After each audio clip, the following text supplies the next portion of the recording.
All right, Raider Nation, what is happening? Day 2 of the draft is in the books. Today is Friday, April 30th, and what a day for the Raiders.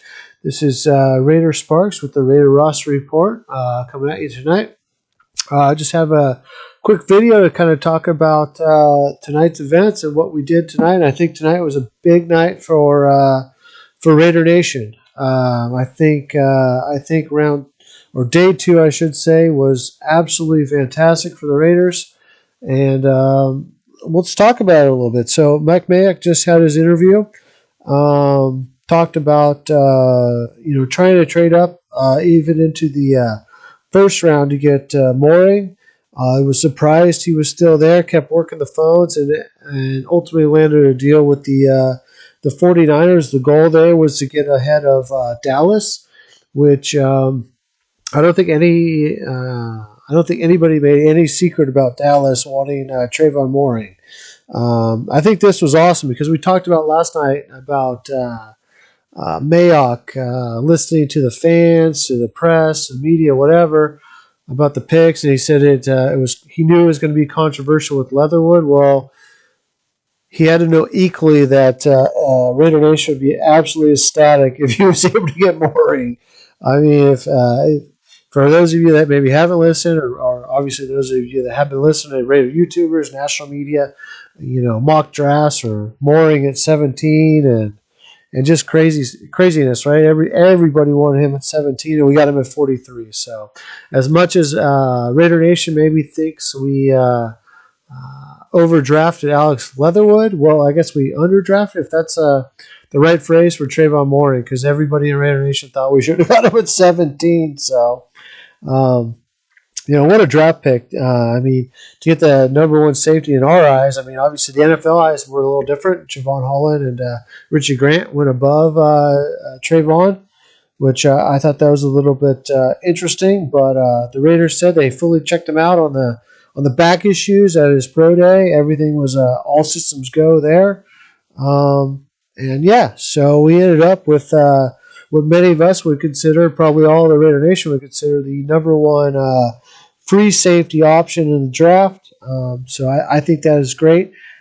Interesting to note that Mayock in his press conference tonight stated that he's going to compete with Jeff Heath for the free safety position, and really sees nothing to do with strong safety for Mooring. So very defined roles. Heath is post or free safety.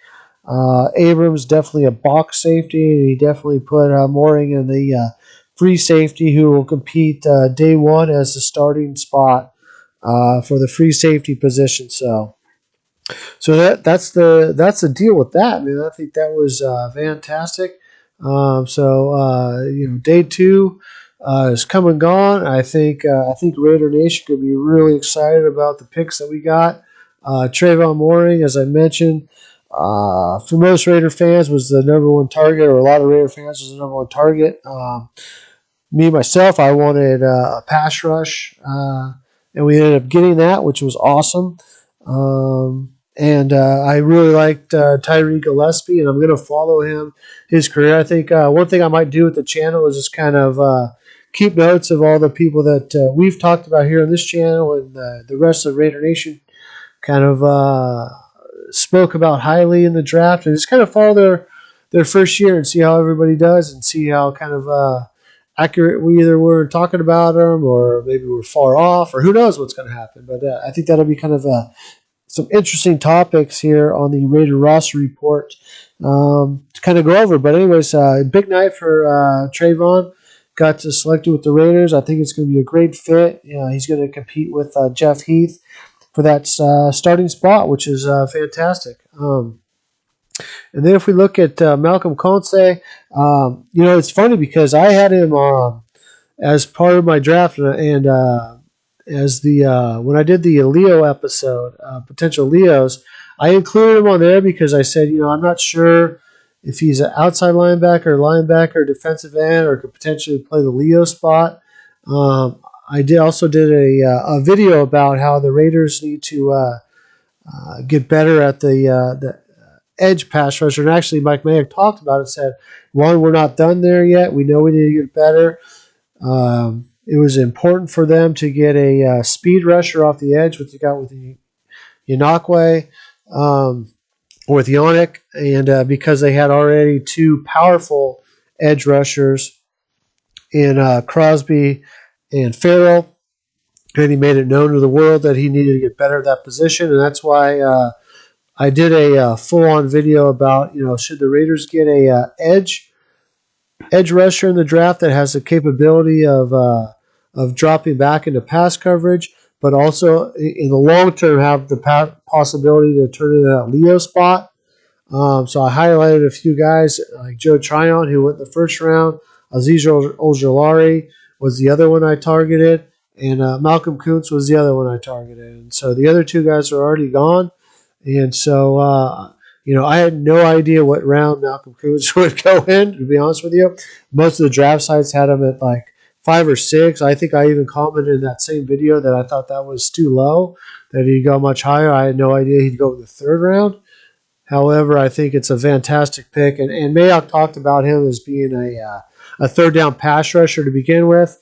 I think he's underselling that a little bit. I think Gus Bradley will use him a little bit more than that. I mean, every Gus Bradley defense has a guy that can rush from the stand-up position, that has the ability to drop into pass coverage, and that's exactly what Malcolm can do.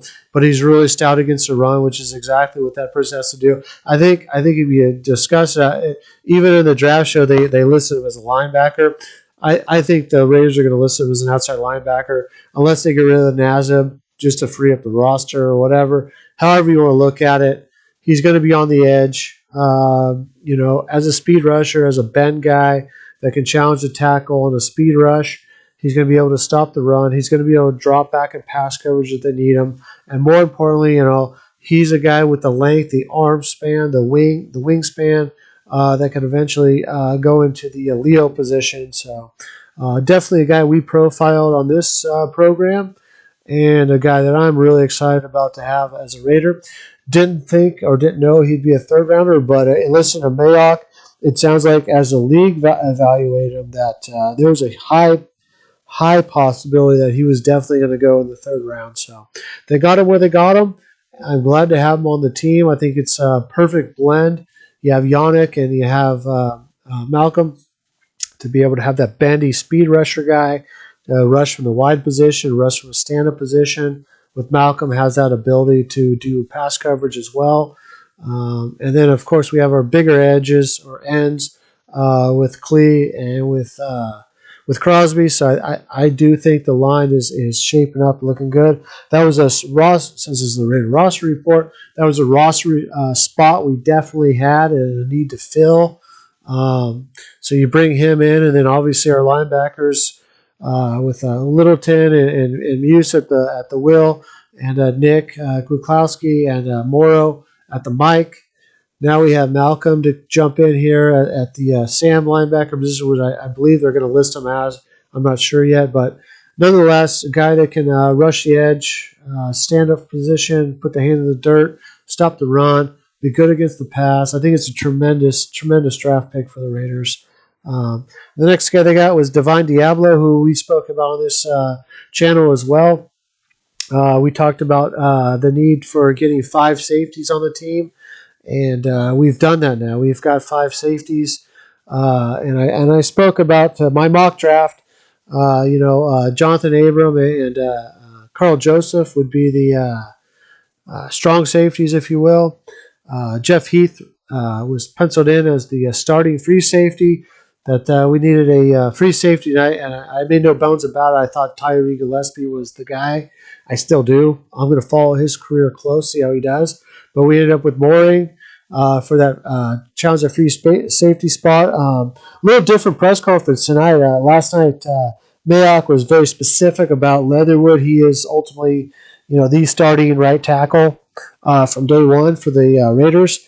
He didn't give that same thing with Mooring. He said that as of now, Heath is, and then Mooring for the free safety spot, Heath was the starter, and then Mooring will come in and compete from day one for that starting spot. So we got some good competition. And then to bring in Divine Diablo, I think was great.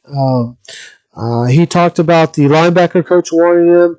for the team, so he could play the will spot.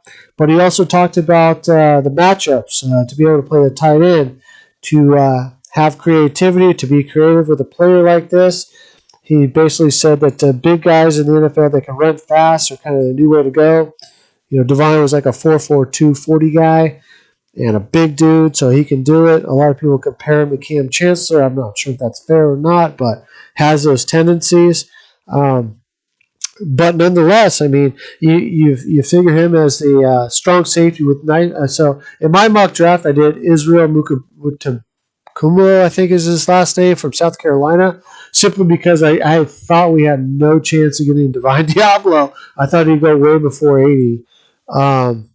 Just to be that sort of positionless guy, that guy that can be a matchup guy in the red zone with a big receiver or a tight end, or to be that third guy or that extra guy in the box, because Gus Bradley likes to run 3 safety sets. And so just to have that uniqueness, that big dude that's different than Carl Joseph or different than Jonathan Abram, or be able to go back in the backfield and play, just to have that ability to have that positionless guy, I think is huge. And I think that's where we ultimately got. So, I mean, you put him in there, so you got so now we have Abram as that box safety guy, which Mayock talked about tonight. He didn't mention Carl Joseph at all, but I think he considers him sort of in that range.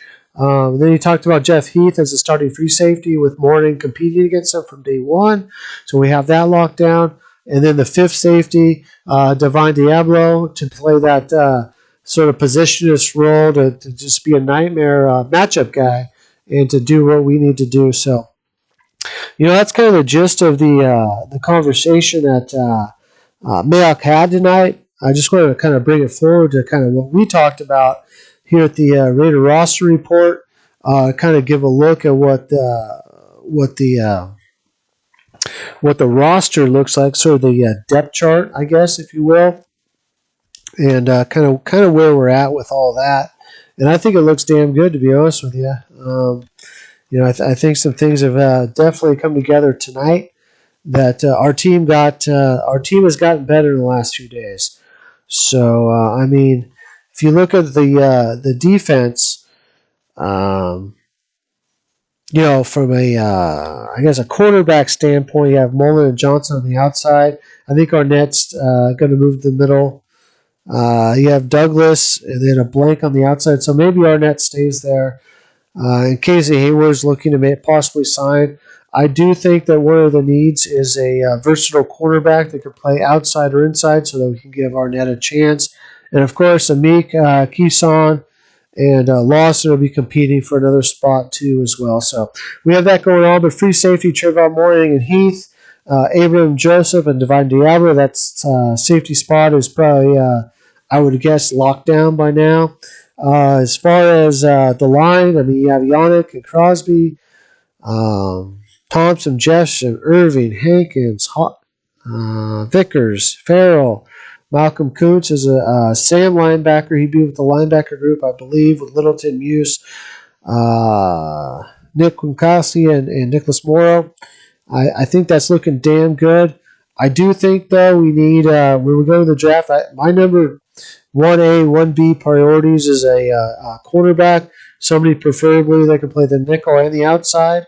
And then, even more importantly, I think we need a one technique, a guy in the defensive line that can rush the passer from the one that's capable of playing the one technique or the 3 technique. And so that's kind of the way I see the draft breaking down. Obviously, the offensive side of the ball is pretty solid.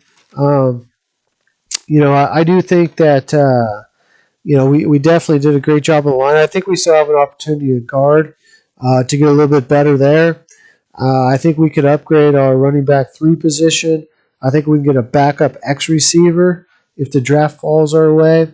I think upgrading the tight end 3, or at least challenging Derek Carrier. I know we've got Bauer and the new guy we just signed. His name is Casey. He was a basketball player.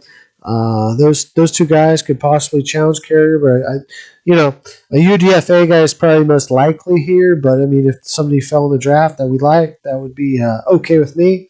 and then obviously somebody that can handle the kick returning duties. And so that's kind of what I have for day 3 of the draft. And if we kind of want to take a look ahead and see kind of what we need, I kind of outlined a few guys that obviously some guys have dropped from the round that we just had that I had, but I limited some guys to kind of fit what I just gave you as far as positions of needs that I think. And so one guy I think that would be tremendous for the Raiders would be Bobby Brown out of Texas A&M. Very athletic defensive tackle, plays the 1 technique and play the 3 technique, but just an incredible athlete. I think it would be a tremendous pickup for the Raiders if somehow he fell in the 5th and we were able to get him. It's definitely one of the 1A or 1B, however you want to look at it for me, position of need. Another guy that could be tremendous for the Raiders would be Marvin Wilson if he falls that far. It's possible. But he could also be like Bobby Brown. I think Bobby Brown has more upside. Well, actually, I shouldn't say that. Marvin Wilson has a higher ceiling, but to get to that ceiling might be difficult.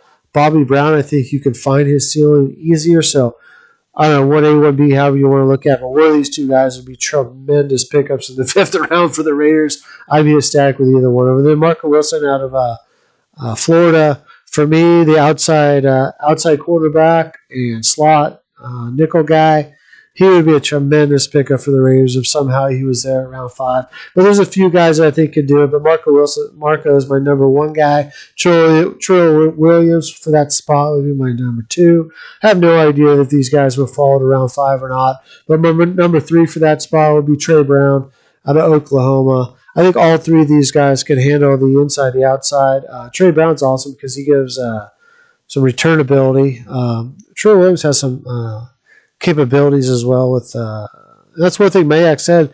All 3 guys that he got today had special teams ability, but Trey Brown obviously has that ability. The other position I think we definitely need a guard. Trey Smith, I'm surprised he's even still there. I think maybe he's fallen because of the blood clot issues or something, some medical stuff. I have no idea why he's falling, but anyways, that's all the pictures I have for you. But there's some other guys too at guard. I really like Jalen Moore. So, and I profiled him before, and so if we got the 5th or 6th or 7th round pick or whatnot, and we wanted to upgrade or give a shot to upgrade our guard position, I think Jalen Moore would be a tremendous pick. There's a bunch of running backs we could take, and I did a whole series on running backs. I don't want to go through all of them, but my favorite's Elijah Mitchell. So if he was there in the 7th round, I know we got that 7th round pick for the Niners, to get Elijah Mitchell to try to upgrade our RB3 spot. I think that would be fantastic. The X wide receiver spot, there's a couple guys I really like. Jonathan Abrams, TJ Vasher are probably the 2 names that are kind of likely that would still be there. There's some other names that are on the board that I just won't go into because I don't think they're going to be there. But those would be two guys that I would really like to see on the Raiders roster, if possible. The tight end 3, Tony Poljan, I think would be fantastic, and so would Bradley Moore. Either one of those guys, if we get them with a round 6 or 7 pick, I think could challenge Carrier for that RB3 spot or tight end 3 spot. Tight end 3 spot, that I think would be phenomenal for the round day 3. And then if we went with a returner, man, there's a bunch of good returners still out there. Jalen Darden's still out there. Emir Smith, Marsette's out there. Marquez Stevenson, Avery Williams. All 4 of those guys would be great. I think Emir Smith might be the better one because I think he could maybe is more pro ready, or maybe could do a little bit more in the offense. Jalen Darden, he is a dynamic guy. He can play. He's a joystick type guy. He's a Tyreek Hill type guy. Just is he big enough is the question for me. But his film is production at North Texas is phenomenal. Marquez Stevenson, one of the fastest first steps of the draft. A tremendous returning prospect. And actually really good as a receiver. Has some questionable hands a little bit, but would be dynamic. And then Avery Williams, he is natural position on the field. He's a slot quarterback, and he's actually pretty good. Awesome, I think, short shuttle, I think it was like a 402 or something. Just some crazy number he put up with that. But the man he does punt returns and kickoff returns and has 9 career touchdowns doing those things. So another guy to possibly consider. But that's kind of where I'd like the Raiders to focus on the draft. Have no idea if they're going to do it. There's still some good linebackers if they wanted to go that route to upgrade the linebacker position a little bit. I mean, I really like Derek Barnes. I think he's going to be a hell of a pro. Nick Neiman out of Iowa and Wallow out of TCU. 3 guys that I think could really provide some value for the Raiders. It's just that linebacker spots seems to be a little tight. It's possible maybe they're not as high on use as some of the reports that are coming out. I have no idea. But if they're not sold on Muse, then one of these guys, I mean, Derek Barnes is going to be a fantastic pro. He is going to be an awesome linebacker / edge rusher in the pros, I think. So if we got him as being, we got Conce, so it kind of takes those spots away. But those are a few guys that, if we ended up drafting, I think would be fantastic. So, anyways, Zeke McPherson is another guy. As a quarterback, kind of can play the inside, the outside. Diamondre Lenore, another guy that can do it. Jason Pinnock, who can play the outside, inside, or safety roles. So those are a few other guys that I really like. And running back, Javon Hawkins is another one, I guess, would be a possibility for me for the Raiders. You never know. But anyways, that's all I got tonight. I think the Raiders so far, I mean, day one, I like the pick. I like Leatherwood. He was my second tackle that I thought would be the best fit for Tom Cable. I know I talked about Tevin Jenkins a little bit, but I also talked about Tevin Jenkins as in regards to possibly a guard, the way Tom Cable sees things. So, and Dershaw, it turned out after everything came out, I'd reported his injury for the pro day, but it turned out to be a lot worse than it was. So, Leatherwood made sense. Maybe a little too high. Maybe he could have gambled a little bit, but hey, you got him. But today's, day 2 was awesome for the Raiders. They got probably going to be their starting free safety, although Mayock didn't say it today. They got a guy that's an extra speed rusher that they've wanted that has the ability to cover, has the ability to turn into a Leo one day, and just a tremendous player. And then they got the Cam Chancellor role, if you will, the positionless safety guy. They could play linebacker, safety, kind of all over the field type guy. They got the guy they wanted there. I think it was a tremendous pick. A little questionable about Tanner Muse to see how he's going to fit in the roster, but I think he's ultimately going to make it because of his special teams ability. And also, Divine Diabolo is, I think, still going to be listed as a safety. He's probably going to be listed as a strong safety, I would think. But we'll see. I think he reps more with that group. So I think we want 5 safeties, and I think those are the 5 safeties we have now. I am bummed Tyree Gillespie. I really liked him. I like Jacoby Stevens a hell of a lot. I think I'm going to follow his career. Caden Stearns as well. I think I'm going to watch him as well because those are all guys that I really wanted to see as Raiders. But I'm really happy with the guys that we got. I think we had a really good day. I think tomorrow's going to be even better. Looks like Mayock's starting to hit his stride a little bit. We have 4 possible picks. Who knows if we turn those into 3 or if we turn them into 5. We shall see. And definitely excited. So please like, subscribe, share the video with others so we can grow the viewership a little bit. And anyways, you guys have a good night. This is the Raider Roster Report. And it's Raider Sparks. Have a good night. Thank you.